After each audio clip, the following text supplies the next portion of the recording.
Where's the party? Where's the music? So in the final month of 2020, we were given a pretty amazing film, Puss in Boots: The Last Wish. To me, the movie flew under the radar, at least until I saw the opening fight scene with Puss against the giant. The animation alone was not to sell me on the movie, but in the days that I was going to see it, social media does what social media does and kept putting things from the movie on that, while not spoilerish, did show some things in more prominent scenes. One such would be the wolf and... oh yeah, this video is going to talk about spoilers. And since people like to complain for the sake of it, unless you've seen the movie, I was just skipping out on this video until you have. If not, well, that's more your fault than anything else, so this is your last chance before I spoil a lot of things about this movie, which is good. Go see it. You gone yet? Too bad. Okay, so this wolf is Death. And I don't mean it metaphorically, or rhetorically, or poetically, or theoretically. I'm Death. Straight up. The personal plot of the movie is that Puss in Boots has lost 8 of his 9 lives, and after a confrontation with Death, Puss loses his confidence and has essentially become a recluse at a crazy cat lady's house. His life gets a spark again when Goldilocks and 3 bears show up to get him to steal a map to a wishing star that inspires Puss to steal the map and wish for more lives. All along the way, we're introduced to Perrito and Kitty Softpaw as his allies, and get Jack Horner as another antagonist, and it's a race off to the wishing star. So essentially, it's a more action-oriented version of Wacko's Wish. I mean, am I wrong here? It's not a bad thing to bring this up, it's a basic plot. But there's clearly a lot to distinguish the plots, especially with a smaller cast of characters, and even then, DreamWorks and the Shrek franchise, even at its lower points, have always had a good grasp of entertainment with its characters and spoofs of oldie fairy tales. To be clear, pretty much all of the cast brings something to the table that offers a good blend of entertainment. Jack Horner is quite the evil and greedy bastard, which I can say is a breath of fresh air. Like, he's clearly evil and such, cartoonishly so much. But they didn't humanize the character. It's just very entertaining and remind me that while I do appreciate evil characters getting death, it doesn't need it in order to be entertaining. And it's not like you don't get that in the movie, you get that with Goldilocks and her family of 3 bears. I used my thinking muscles for this one! You're an asshole! You muppet! What, you spoon? Sorry?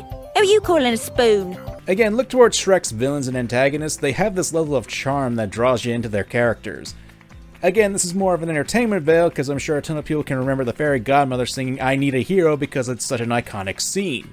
But what does this have to do with Death in The Last Wish? He doesn't really have a big musical number, he isn't all that comical, and his personality is a lot more serious. Well, that just makes him stand out all the more.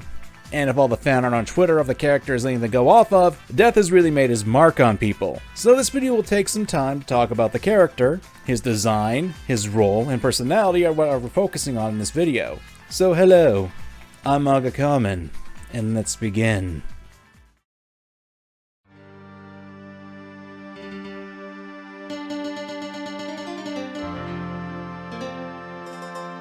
Wolves. Canis lupus.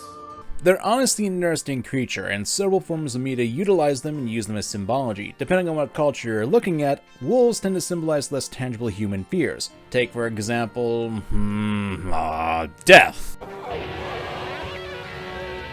Wolves are predatory animals, and both of these elements are present in Death and work well to conjunction for his design. When we think of Death, we normally have this preset image in our head, thanks to years of media. Black cloak, skeletal form, and a scythe. Well, Death here has the cloak and has a pair of sickles that are similar to a tool of a scythe. But then we get to the wolf. Wolves tend to be in large amount of fairy tales. Little Red Riding Hood, The 3 Pigs, The Boy Who Cried Wolf, The Wolf and the 7 Goats, etc. You get the point. By and large, wolves in fairy tales tend to be the most common, mundane, and uninteresting villains.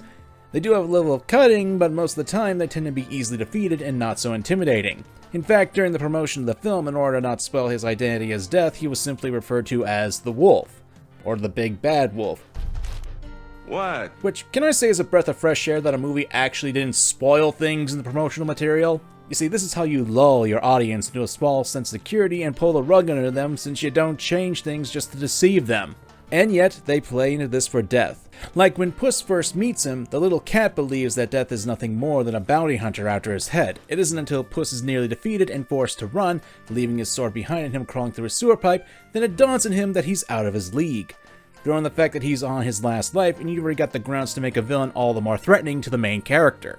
And throughout the rest of the story, this wolf appears, like the shadow of death hanging over, which is appropriate with all things considering.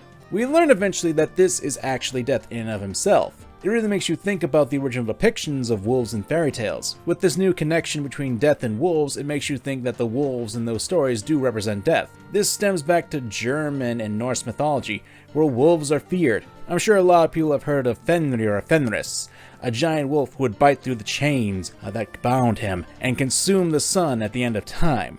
Even other cultures view the wolf as the guardian of the underworld, so there's that death aspect to put into the character concept as well. From the get-go, you've got an interesting character concept, but that can only go so far. You need to actually implement them to make them work, since concept is good, but if the execution fails, that's even worse than a bad concept. But as you can tell from the title, well...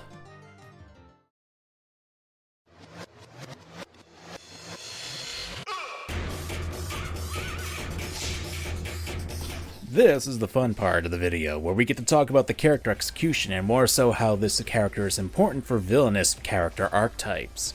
Depending on the type of villain you're working with, the introduction for the character needs to be established well, since first impressions are important, especially when you have a limited amount of time in a film. The first time we see Death, it's actually a subtle blink and you'll miss it moment. As he's in the crowds watching Puss fight against the giant, it's something you wouldn't notice on the first viewing unless you knew where to look. If you do notice him, unlike the rest of the crowd, he isn't cheering. He's just staring at the action.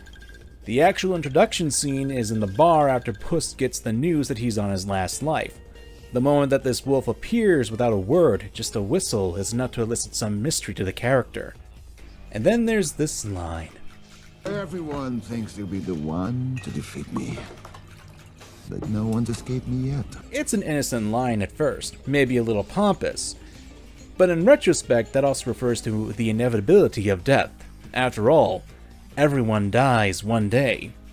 You can't escape that fate. From then, we get a pretty interesting fight scene, where it's clear that Death has the upper hand, even mimicking Puss's cocky attitude. Slow, sloppy, sad. At this point, I want to take a moment and point out there's a lot of the action choreography of the movie that is really stellar. They play with the angles, the lighting, and of course the action itself. The longer you can keep a shot going without doing a cut in a fight scene, the action cements itself more and more on your mind as you watch it. There was obviously a lot of care put into the choreography of this film, and it's why I really do like the animated action scenes, since you can have the camera follow the characters much easier since you don't have to worry about injuring an actual person during development.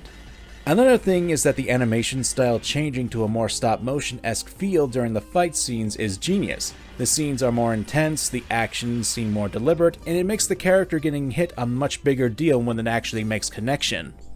And a fight scene is probably the best way to establish a character's threat level, especially if you want them to have this ghostly presence that haunts the main character throughout the story. Which is something you need to consider too, the type of character the villain is for. In this case, we got Puss! Even if it's your first introduction to the character, we're already shown that Puss is an impressive fighter since he was able to defeat a giant. We're talking about something that is at least 1,000 times bigger than Puss, and probably a lot stronger too. So we know that Puss is skilled in fighting, especially against bigger opponents, so to see Death effortlessly counter Puss, unarm him, and even make the cat that laughs in Death's face run away is intensity right there. And throughout the rest of the film, Death appears and haunts Puss. One notable scene is one in which he appears when Puss and his party escapes from Jack Horner's factory, where we see the wolf put 2 coins over his eyes. This is actually a reference as to how ancient Greeks would bury the dead with coins over their eyes so they could pay for passage to the underworld. Another hint if you know it. And with that little tidbit out of the way that Death appears throughout the film after that, how he's portrayed with the creepy imagery, and all accompanied by that simple whistle.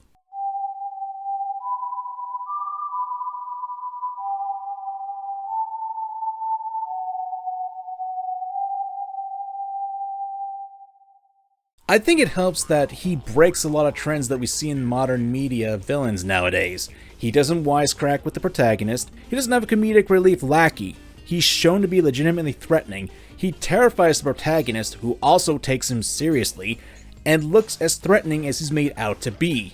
It helps that there are other villains in the movie that do have these elements to them, so they cover those bases.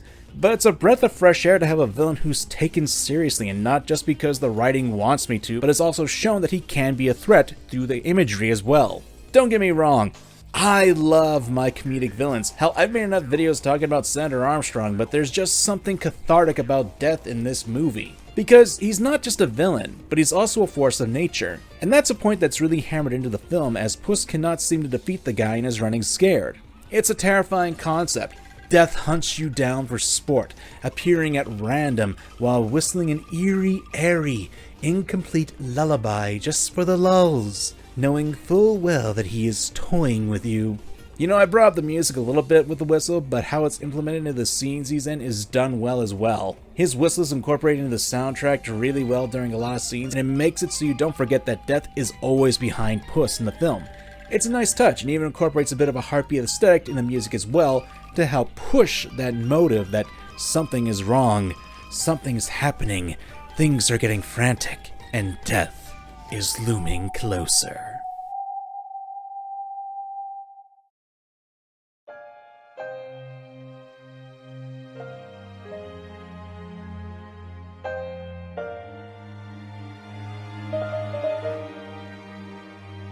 There's also one thing you need to understand when it comes to villains or antagonists, and that they also serve as a lesson for you and I as the audience. Sometimes it can be something as simple as accepting what you have as good and you shouldn't take it for granted, or that egotism and viewing people as nothing more than throwaway tools are going to end up biting you in the ass.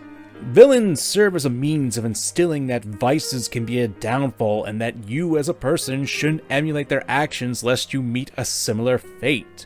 But with a character like Death, there's a different lesson to be taken with the character. One of the aspects of Puss is that he laughs in the face of danger and death, and he didn't value any of his 8 lives since Puss would always have another life after that. At some point in our lives, we like to think that we as people are invincible, but at the end of the day, we only have one life, one chance, one experience, and while that shouldn't stop us from doing what we want to do with our lives, we need to remember that we have limited time, and it can be taken at any time. Death comes for us all. Death isn't fair. Death isn't just. You can't reason with death. The thing is, death is necessary for us to appreciate that we do have life, and even though the final fight that Puss has with death, he knows he cannot defeat him, but he'll fight to protect his life. The lesson that life is something that should be respected and shouldn't be thrown away so willy-nilly. As we see in the montage of Puss's deaths, Death plays with Puss's final life because he took that life for granted. There's also a nifty bit of symbolism during the final fight as well, then when Puss manages to save himself and turn the fight into his favor by using the knife to defend him from the attack, the same knife that Kitty Softpaws gave him. It's a representation of bonds. It's the bonds that we have that make our life amazing. Your friends and loved ones can be used there to help you when you're backed against the wall and can save you from a deadly situation. Even if they're not there by your side, what they give you can help you. It's a nice little tie-in, and what gives Puss the ability to fight for his final life. The whole point of Death's character lesson wasn't to kill Puss, but to instill in the cat that life is precious and shouldn't be thrown away so easily. And throughout the journey, we also see that Puss learns that he shouldn't take the people that are in his life for granted. You need to respect life and death because the latter can come for you when you least expect it, and you may not be so lucky to escape it like Puss was. Life, my friends, is precious. And it's the bonds that we hold in our lives and hearts that make it worth living. And sometimes when we stumble, we find ourselves alone. But we know that even the past relationships can be used to save you for a brighter future. And as long as you can draw a breath, you'll always have a chance to move forward. That's the lesson that Death teaches us throughout the movie. It's one that Puss needs to learn.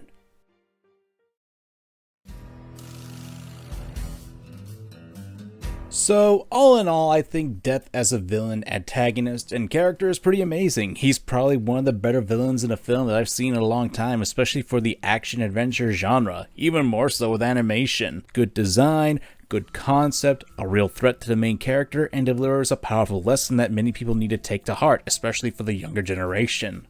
I was genuinely surprised when I went to the theater to watch this movie. It was funny, it was well animated, the music was good, and the characters were extremely entertaining. I'm just sorry I didn't get to talk about this film or any of its aspects till now. What took you so long, idiot? And hey, if you guys are enjoying this video, give a thumbs up. If we get to like about 10k, I'll make more videos like this. I hope you enjoyed the video, and if you do, please consider leaving a like, a comment, and if you're not subscribed, please consider doing so. Remember, give me 10k likes and we'll make more videos talking about villains just like this. Until next time, I'm MangaKamen, and remember, have a nice day. Death is always watching you.